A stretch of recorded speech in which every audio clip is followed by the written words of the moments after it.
In our first story, we take you to the Ashanti region where the police at Effiduase say they have found no incriminating evidence against the first suspect held in connection with the death of a popular journalist with the Kumasi-based Kessben FM and TV. Well, 37-year-old Florence Osei, also known as Ifua Brago, had spent the night with Confidence Kwejoba on Saturday before he was found unconscious Sunday morning. 20 hours after holding her in custody, the police say they are likely to let her go. Effiduase District Police Commander DSP Douglas Kuma told Inshira FM's Ohiming Tewia that the suspect had been very much cooperative. The entire Effiduase township has been thrown into mourning by the sudden death of the radio and television presenter. Residents are yet to come to terms with the departure of their icon at the Effiduase Government Hospital. They have been trooping to the family house to console the bereaved family as the streets of Effiduase are filled with red and black outfit of mourners. Result of a scheduled post-mortem is yet to be made public as police continue to question relatives and close associates. Investigators, however, said they are yet to establish any foul play on the part of a woman said to be the girlfriend of the late Confidence Bar. Physically, we never found anything like that. But you see, we can't leave it to lie like that. The doctor must come in. It is after the doctor's report that we will know whether we should go ahead investigating or we should relax. You see, assuming the doctor comes out to say that it is poison, then it means we will have to go behind certain things, know where he ate from the previous day. If he should say it is a disease so and so that killed him, then it means police should relax. So it will depend.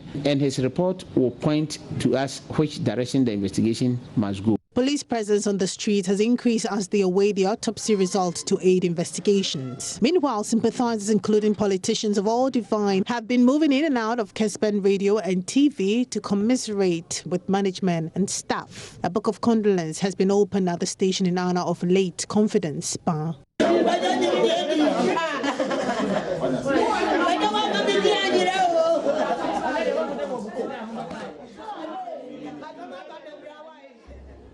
Well, in the central region, the leadership of the Ghana Private Road Transport Union, the GPRTU, has vowed to expose people who traffic children in the region at a sensitization workshop organized by an anti-child trafficking organization on Trafficking Free Road campaign.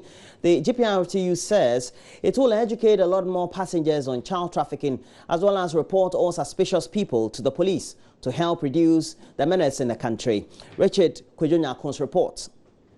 The 6th Ghana Living Standard Survey estimates that there are over 8.6 million children between the ages of 5 to 7 in Ghana. Sadly, over 1.8 million of them are engaged in child labor and over 1.2 million are engaged in hazardous child labor.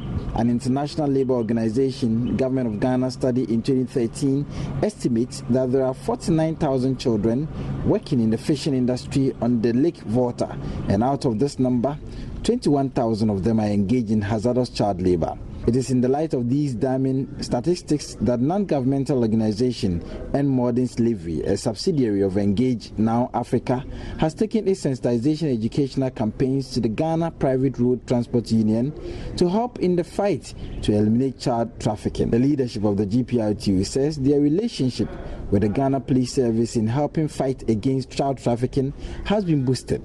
They want government to do more to help fight the phenomenon. Indeed, we have gained a very educational level out of this NGO program.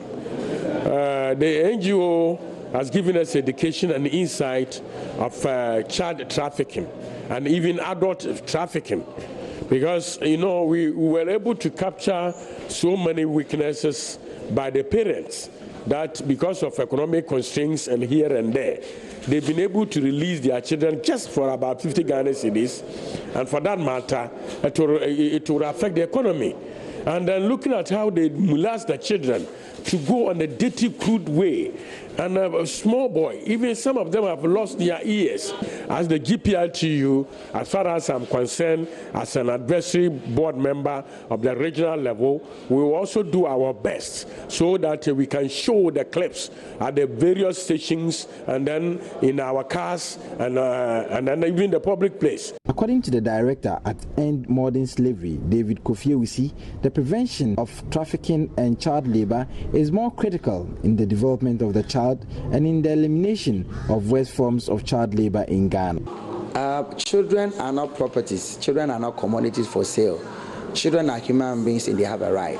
You can have your own child, but that doesn't mean you can subject your child to any form of abuse and treatment that you want.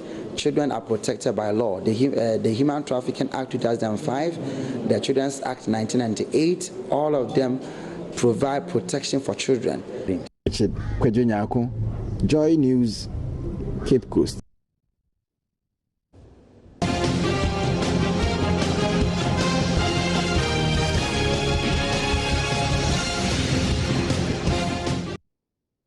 Now we have to turn our attention to a lot more election issues, and the former Deputy Speaker of Parliament, Professor Michael Quay, has criticized President John Dramani Mahama and his appointees of running what he describes a deal-cutting system at the expense of the larger population. Professor Michael Quay also chastised the President and the NDC for collapsing what he calls various social intervention programs as introduced by former President John Kufuor during his tenure. Speaking on the campaign trail with Joy News' Latif Idris, the former MP for Dome Kwabenya constituency said Ghanaians will get to know the rot being supervised by President Mahama at the Flagstaff House when political power changed its hands come this very December 2016. What kind of country is this? It was not so under Kufuor's time, and you all know it. The national health insurance business, it worked. But it's still working. It's not, it is existing, it's not working. It's existing in the sense that it has not been abolished. You get what I mean? And these are real things that are affecting the lives of people. The government, therefore, is killing them. It's killing them. I mean, let us not mince words about some of these things. And if a president is not being responsible enough, we must be told that. Because bus branding when people are dying, I think it's a joke. A confirmed business when people are dying. You go and order 2 planes for the price of when you could buy 3. And when we say that go for value for money audit, you say you won't go. Look, my young friend, if you want to buy a plane and you're a serious human being, do you go to Brazil?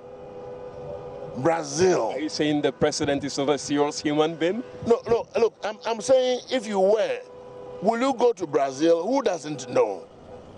And as for you, you don't just go to Brazil just to compare, but you go to Brazil to do soul sourcing. So that what? Deals everywhere.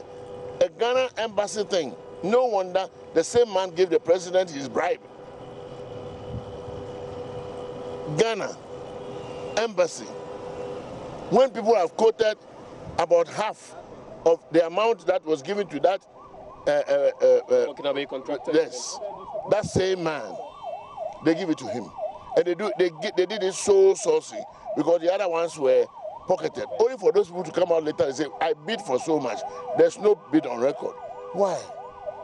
Why do you do this to us? When women and children are dying at Kolebu on the floor, we are animals, isn't it? No, what these people have done to this country by the management of our affairs is pitiful. But I tell you. And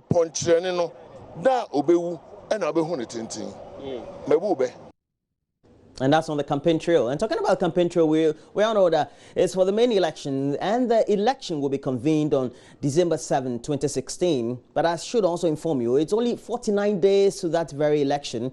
And usually around this very time, think tanks, pollsters, and sometimes religious organizations would have been making a lot more predictions on the outcome of the elections. And this is usually followed with a lot more swift responses from the political parties themselves. But this time around, the political parties themselves seem to have taken the lead. Join News Ernest Menu in the following report brings you the prediction of the CPP as well as independent presidential candidate Joy Jacob Osei Yeboah and APC's Dr. Hassan Ayariga. Projections and predictions are now a key part of elections worldwide, including Ghana. The responses from stakeholders are often harsh or very receptive depending on when the pendulum swings. So far, the only prediction made ahead of the 2016 elections is that of the Intelligence Economic Unit that puts the NPP flag bearer ahead of his main contender, the NDC's John Mahama. But the CPP says it will win the elections with over 50% in one round. There are three NPP and this. There's Jacob Osei Yeboah. Jacob too is going. I think that if Ghanaians come to support us, there are already three parties, isn't it? With Yeboah, who takes some of the votes. I believe that we can just slip through over 50% of the vote. I believe strongly that a one-touch victory for the CPP. I'm sure that we Ghanaians, knowing that now they have been crying for a third force, is that not? They have been crying for a change. I know that the youth want a change. So we are giving them the chance that we are giving them a useful candidate. So it's now for the youth to decide whether they want the change or they don't want the change. Professor Edmond Dele is therefore calling on the PNC and all other incriminated parties to join the CPP to forge ahead in victory. It is like you going to a funeral and then the funeral is still going on and you tell the woman that you want to marry her. Will it be fair? It will not. But unfortunately, that's the reality as at now. Meanwhile, as I've always been, our doors are always open for them. I have a very friendly relationship with them. And you realize that even before we went for the elections to elect our presidential candidates, we've been talking about this unity for the past over 20 years. The grassroots people say, look, come together. If you come together, you'll be strong enough. Meanwhile, independent presidential candidate Jacob Osei Yeboah says the election will be a one-touch victory for him. It's obvious that it is Joy, Jacob Osei Yeboah, because we've tried all the political parties since independent. We've never tried an independent. So that's the strategy. Yeah. The strategy. What is going to happen? I'm telling you what is going to happen. Tell us. On the 7th of December, on the 8th, when Madam Charlotte says, then they will say, the second position during the first round is Jacob Osei Yeboah. It could be either MPP or NDC, I don't care. And then during the runoff, you see, you must kill one at a time. So that will be for the first round. What will happen in the second round? Oh, if I'm second in the first round, it becomes obvious. I see. So you are winning the election. So by what percentage do you think you'll be winning? During the second round? Yeah. Oh, do you want me to say anything? There'll be two of you involved, and so... Two of us involved. So even the one that I will be contesting with, I can assure you that about 80% of their votes will be added to mine. He further warns the NPP and NDC flag bearers to prepare for the shock. I can assure you by the grace of God, come 7th December, and you work with Joy, I'm pleading with you again. Make sure that you liaise with the Ministry of Health to ensure that they have one ambulance at the premises of President Mahama and one ambulance at the premises of Nana Addo. Why? What is going to happen? Because that day, they will be thinking that either of them might be winning. And then just as Jacob Osei Yeboah passed through this electoral process, and then the whole nation will hear once again that Jacob Osei Yeboah has won this election. Now the APC's Hassan Ayariga, who is battling to be on the ballot paper since the EC disqualified him from contesting the elections, won't give figures but says he is the best bet for Ghanaians. As of now, yes, until we go there and Ghanaians decide to vote, I cannot decide who's going to be president. It is the decision of Ghanaians. They will endorse 50+1. Until that candidate gets 50+1, nobody is president. The only president we have now is President John Mahama. And all I can say is that I am the best candidate for Ghana. For Joy News, Ernest Menu. And before we go on the subject of the political stories, the paramount chief of Zavi traditional area, it's located near Ho, Togbi Koku Ayim IV, has decreed that any individual caught engaging in any form of violence to mark the December elections in his area would be severely dealt with. He said members of the Zavi Traditional Council have also come to a consensus that anybody caught perpetrating election violence or related to elections should be summoned and also fined. Togbi Koku Ayim IV made the decree over the weekend at the climax of this year's annual Dututudo Festival at Zavi in the whole municipality of the Volta region.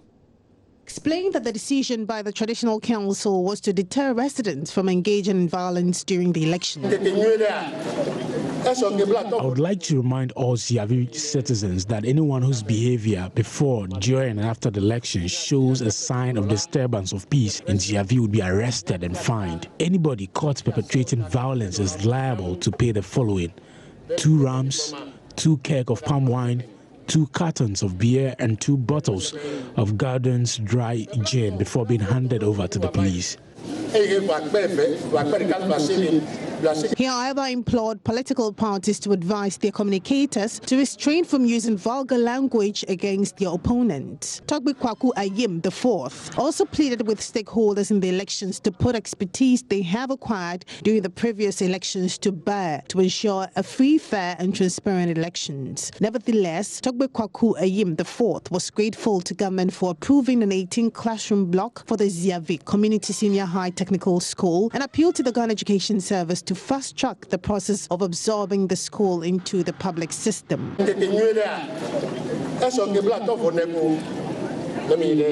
We have about 53 more days to the general elections. We have done 6 elections in the past.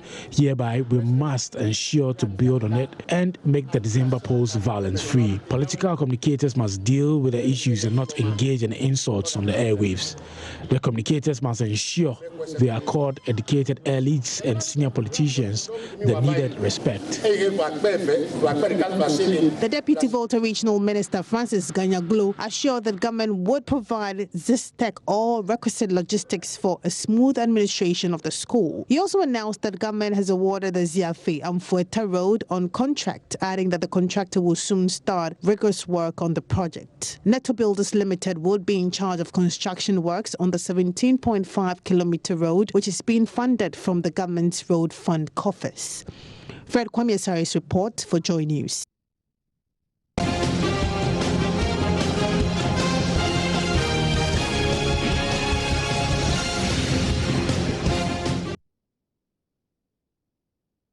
And that'll be it for the news this morning. I have sent Mama Viu on a working activity outside the studio. So she'll be absent for a couple of days. But don't worry, I'll be joined by beautiful, sweet Benis Abubeito. And we'll be doing a lot more of the reviews of the newspapers. We'll look at what stories there are, also on the front and back pages of those newspapers, and do, of course, the various online portals. We already have some of the top headlines already. Just in case you want to get interactive, please make sure you do so. On Facebook, we have our page, Join Us on TV. Right now, we're streaming live there. And at Join Us on TV is our Twitter handle. And 0560 800,000 is our number on WhatsApp. We're taking a break. When we come back, the review of the newspapers. Do stay on.